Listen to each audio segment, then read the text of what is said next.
안녕하세요. 책사입니다. 우리의 옛 이야기 시작하겠습니다. 마포나루 인근엔 젓갈과 소금 보관용 옹기를 만드는 옹기장인이 여럿 모여 살고 있었다. 박씨는 그 가운데서도 솜씨가 으뜸이었다. 지방에서 입소문을 듣고 박씨 옹기를 보러 오는 상인들도 적지 않았다. 옹기를 만드는 데 미처 나이가 차도록 장가를 들지 못했던 박씨는 10년 전 나이 40에 20살이나 어린 꽃다운 처자와 결혼해 주위의 부러움을 톡톡히 샀다. 2년 뒤 떡두꺼비 같은 아들이 생겼고 박씨는 어린 아내와 늦둥이 아들을 끔찍이도 아꼈다. 그런데 일주일 전 박씨 아내가 병으로 세상을 떠났다. 아내의 장례를 치르고 나서 박씨는 지난 며칠간 하루도 빠짐없이 주막에서 홀로 술을 마셨다. 이따금 박씨를 발견하고 아는 사람이 마주 앉으려 할라치면 혼자 있고 싶다며 손사래를 쳤다. 이날도 어김없이 혼자인 박씨에게 주모가 슬며시 다가가 말을 붙였다. 희동이는 어쩌고 매일 늦게까지 술을 드시오. 박씨는 이내 대수롭지 않다는 듯이 희동이는 잠시 누이한테 맡겼소. 한뒤 술을 다시 따랐다. 술은 이제 그만 자시오. 이미 많이 드셨잖소. 주모가 박씨의 손에서 술잔을 빼앗았다. 주모가 이번에는 달래듯 말했다. 박씨가 씁쓸하게 웃더니 벼랑간 정색을 하고 주모를 바라보았다. 주모, 내 아들이 남의 시라는 사실을 알게 되면 기분이 어떨 것 같소. 뜻밖의 말에 주모는 무어라 대꾸할 줄 몰랐다. 무슨 말이오? 그럼 희동이가? 내 씨가 아닙니다. 박씨가 마지막 잔을 들어 한 모금 쭉 들이켰다. 그걸 어떻게 하셨소? 희동 엄마가 이실 주고 하더군요. 죽기 전에 나한테 용서해달라면서. 박씨의 아내는 얌전하고 품행이 반듯한 여자였다. 남편 몰래 외간 남자와 정을 나눈 사람이 아니었다. 박씨와 부부 사이도 좋은 편이었다. 나이 차이가 많은 남편을 깍듯하게 떠받들고 보살폈다. 그랬던 박씨 아내가 다른 남자 아이를 가졌다니 주모는 적잖은 축격을 받았다. 주모가 박씨의 눈치를 살피며 조심스럽게 물었다. 그럼 애아비는? 박씨는 갑자기 밥상을 주먹으로 쿵 내리쳤다. 그게 제일 참을 수가 없어. 하필이면 하고 많은 사람 중에 정을 나눌 사람이 덕배일 줄이야. 주모의 눈이 휘둥그레졌다. 덕배는 박씨가 아꼈던 유일한 제자였다. 나이 30에 이미 옹기장인으로 이름을 떨친 박씨는 덕배를 제자 겸 막내 동생 삼아 키우다시피 했다. 3년 전 덕배가 병으로 세상을 떠났을 때 박씨는 한동안 끼니를 잊지 못할 만큼 그의 죽음을 슬퍼했다. 얽힌 물속은 알아도 한길 사람 속은 알기 어렵다더니 설마 덕배가 내처랑 그렇고 그런 사이일 줄은 정말 꿈에도 몰랐어.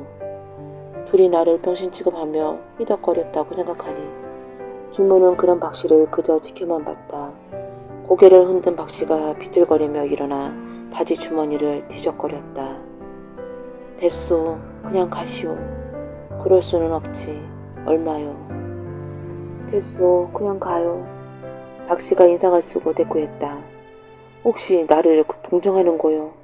마누라가 제자랑 바람 피운 것도 모른 불쌍한 등신이라고. 주모가 어이없다는 듯 웃었다.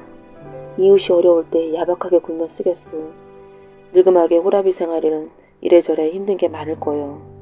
힘내고 각오를 다지라고 오늘은 내가 한턱 대접한 셈 쳐요. 숙연해진 박씨의 얼굴이 붉히더니 고맙다고 고개를 숙였다.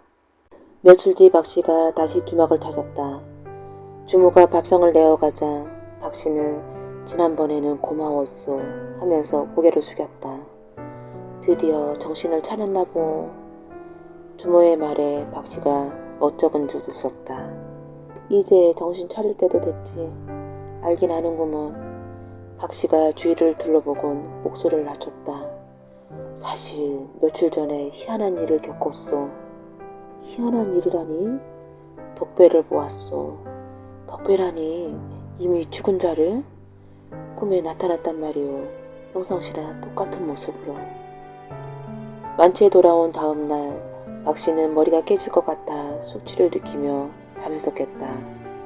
이런 처지길로 감히 내 아내를. 화가 나 씩씩거리던 박씨는 벼랑간 주섬주섬 옷을 주워 입고 밖으로 나왔다. 덕배의 무덤에 가서 화풀이라도 해야겠다는 충동이 일어났던 것이다. 눈앞에 있으면 흠씬 둘 죽여주기라도 했을 텐데 이미 죽은 사람이라 그럴 순 없고 무덤에다 발길질이라도 해야 직성이 풀릴 것 같았다. 숲속에 혼자 덩그러니 솟아있는 덕배의 무덤은 쓸쓸해 보였다. 박씨는 무덤을 보자마자 눈에 불을 켜고 달려들었다. 이놈, 이 나쁜 놈, 내가 너한테 어떻게 해줬는데 너는 은혜를 그런 식으로 갚는 게냐? 이 배은망덕한 놈. 연신 발길질한 뒤 그걸로도 분이 풀리지 않는지 박씨는 주먹으로 무덤을 마구 때렸다. 그게 마치 덕배라도 되는 것처럼. 한참 동안 분풀이를 한 박씨는 마침내 제풀에 지쳐 무덤 곁에 털썩 주저앉았다. 동시에 참았던 눈물도 울컥 터져나왔다. 추억을 떨치기 위해 박씨는 고개를 절레절레 흔들었다. 하지만 그럴수록 덕배와 함께한 시간이 발목을 붙잡고 놓아주지 않는 것 같았다. 결국 박씨는 무덤으로 발길을 돌렸다. 덕배의 무덤에 난 잡초를 일일이 손으로 잡아 뜯고 흙을 덮었다. 그날 밤 박씨는 서늘한 기운을 느끼고 잠에서 깨어났다. 산속 동굴이라도 들어간 것처럼 춥고 음습했다. 초가을 날씨가 왜 이렇게 추운가? 거북이라도 걸린 건가? 어둠 속을 더듬어 이불을 목까지 끌어올리는데 문득 머릿맛이 얼음척처럼 싸늘한 걸 느꼈다. 어디서 매풍이 들어오나? 반짝 눈을 뜬 박씨의 시야에 머리맡에 무릎 꿇고 앉은 젊은 남자 하나가 들어왔다. 청백한 하얀 얼굴에 이목구비가 반듯한 사내였다. 두근거리는 가슴을 억누르고 남자를 천천히 뜯어보니 꿇어앉은 남자는 다름 아닌 죽은 덕배였다. 너는? 놀라서 혀도 돌아가지 않는데 덕배가 고개를 숙이고 넙죽 엎드렸다. 형님, 죄송합니다. 죽을 죄를 졌습니다. 덕배는 살아있을 때처럼 박씨를 형님이라고 불렀다. 너는 이미 죽지 않았더냐? 어떻게 내 앞에 나타난 게냐? 형님 말씀대로 죽은 게 맞습니다. 하지만 어떻게 해서든 형님께 잘못을 빌어야 하기에 생식적 모습으로 나타났습니다. 박씨가 덕배를 찬찬히 뜯어보았다. 귀신은 발이 없다고 들었는데 마주 앉은 남자는 생전에 덕배와 똑같았다. 잘못을 빌려고 나타났다니 그건 핑계고 오늘 내 무덤을 발기질해 앙심을 품는 게 아니더냐? 박씨가 짐짓 큰소리쳤다. 덕배는 세차게 고개를 흔들었다. 당치 않습니다. 앙심이라뇨.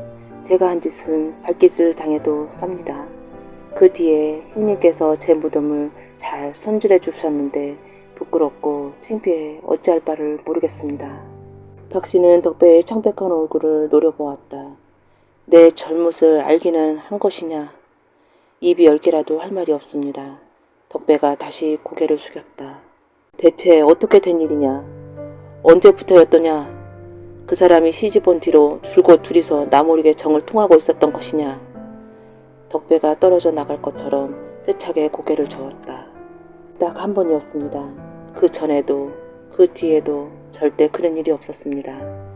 이놈아, 딱 한 번이라도 정을 통한 건 통한 거지. 그렇다고 그게 아무것도 아닌 게 되느냐. 박씨가 목박도 다짐했다. 어쨌든 한 번이라는 말은 틀림없는 사실이었다. 사실입니다. 귀신이 되어서까지 거짓말을 하겠습니까? 박씨는 흥분을 가라앉히고 숨을 골랐다. 어쩌다 둘이 눈이 맞은 게냐? 어서 얘기하지 못해? 어쩔 줄 몰라 하던 덕배가 어렵사리 입을 열었다. 사실 오랫동안 형수님을 연모하고 있었습니다. 박씨의 입에서 탄식이 흘러나왔다. 언제서부터였더냐?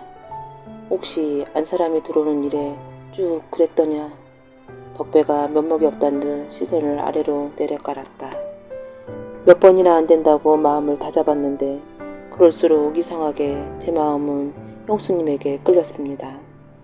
형님께서 제게 해주신 걸 생각하니 제 자신도 믿고 한심해서 덕배는 울고 있는지 코를 훌쩍거렸다. 그날 덕배가 떡을 받으러 박씨의 집에 가보니 부엌에서 나온 박씨의 아내는 울었는지 눈이 빨갛게 부어 있었다. 무슨 일입니까, 형수님? 어디 몸이라도 안 좋으신 겁니까? 아무것도 아니에요. 아궁이에 불 때다 연기가 들어가서 떡 받으러 오신 거죠. 박씨의 아내는 얼굴을 닦아내며 허둥지둥 말을 돌렸다. 남몰래 연모하는 여인의 눈물을 보자 덕배는 가슴이 오그라드는 것 같았다. 박씨의 아내는 덕배의 말에 투스리던 감정이 뚝이 터져버린 듯 그대로 주저앉아 훌쩍거리기 시작했다. 도련님, 서방님은 저를 어여삐 여기시지 않은 것 같습니다. 그럴 리가요. 형님께서 형수님을 얼마나 끔찍히 생각하시는데요. 아닙니다. 얼마 전 작업장 청소하다가 손이 미끄러져서 서방님께서 만드신 옹기를 깬 적이 있습니다. 그때 어찌나 얼굴을 붉히시며 노발대발 화를 내시는지 그 이후로 지금까지 저한테 쌩한 것이 말조차 걸지 않았습니다. 제가 말을 붙여도 대꾸하지 않고요. 덕배는 응 하고 스름했다. 설마 서방님께서 저를 내쫓지는 않으시겠죠? 옹기 하나 깨졌다고 그렇게까지 하시겠습니까? 아무리 형님이라도 옹기보다는 조강지처가 더 귀하시지요. 박씨 아내가 말을 다 끝맺지도 못하고 다시 흐느껴 울기 시작했다. 뭐라고 위로해야 할지 몰라 안타까운 심정으로 지켜만 보던 덕배는 저도 모르게 박씨 아내의 어깨를 감싸 안았다. 박씨 아내가 말을 다 끝맺지도 못하고 다시 흐느껴 울기 시작했다. 뭐라고 위로해야 할지 몰라 안타까운 심정으로 지켜만 보던 덕배는 저도 모르게 박씨 아내의 어깨를 감싸 안았다. 그걸 시작으로 서로 다른 폭풍 같은 감정에 사로잡혀 잠시 이성을 잃어버린 두 사람은 해서는 안 될 짓을 저지르고 말았다. 그 이후 둘은 되도록 마주치지 않으려 노력하면서 자신들의 실수를 잃어버리려 했다. 그리고 얼마 지나지 않아 박씨 아내에게 그토록 원했던 아이가 들어섰다. 그랬던가. 박씨가 탄식했다. 첫 아들을 품에 안고 나자 박씨는 또 아이를 갖고 싶었다. 하지만 하늘이 부부에게 내린 자식은 아들 하나뿐이었는지 그 다음엔 아무리 노력해도 더 이상 생기지 않았다. 사고를 치고 난 뒤 정신이 번쩍 들었습니다. 형님을 배신했다는 괴로움에 몇 날 며칠 잠도 제대로 자지 못했습니다. 그래도 그 덕분에 형수님을 향했던 연심은 깨끗이 정리할 수 있었습니다. 박씨는 죽은 아내의 얼굴을 떠올렸다. 아내는 본래 성격이 온순하고 순종적이었지만 아기가 생긴 무렵부터 특히나 남편을 지극하게 대접했다. 그 사람은 줄곧 양심의 가책을 안고 살았단 말인가. 그랬을 것이다. 그랬기에 임종을 앞두고도 잘못을 털어놓고 용서를 빌었으리라. 정말이지 죄송합니다. 고개를 들지 못하는 덕배에게 박씨가 조용히 물었다. 혹시 희동이가 자네 아이라고 의심해 본 적은 없나? 덕배가 고개를 푹 떨고 왔다. 그런 생각을 해보지 않는 건 아닙니다. 덕배가 친족하 이상 희동이를 예뻐했다는 것도 떠올랐다. 그러자 한심스럽게도 박씨는 덕배가 치근하다는 생각마저 들었다. 너도 어찌 보면 불쌍한 인생이구나. 다 제 잘못인걸요. 다만 형님께는 정말 뭐라 틀린 말씀이 없습니다. 박씨는 깊은 한숨을 내쉬었다. 그래, 알았다. 사람이니 실수할 때도 있는 게지. 무슨 사정이 있었는지는 충분히 이해했다. 그 말에 덕배가 화들짝 놀라 고개를 들었다. 그렇다고 내가 너를 용서했다는 뜻은 아니다. 세월이 흐르다 보면 언젠간 너를 용서할 날도 오겠지. 하지만 아직은 그때가 아니다. 그래도 적어도 이젠 더 이상 너를 미워하지 않기로 했다.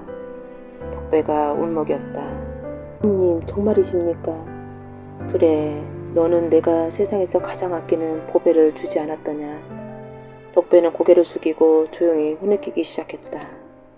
흐느낌이 점점 옅어질 무렵 덕배의 몸도 조금씩 희미해져 갔다. 촛불의 연기가 사라지듯 덕배도 희미하게 쓰러져 갔다. 뼈마디에 스며들던 서늘한 냉기도 덕배와 함께 사라지고 방 안엔 어느새처럼 따뜻한 온기가 감돌았다. 아, 꿈이었던가. 박씨는 속으로 중얼거렸다.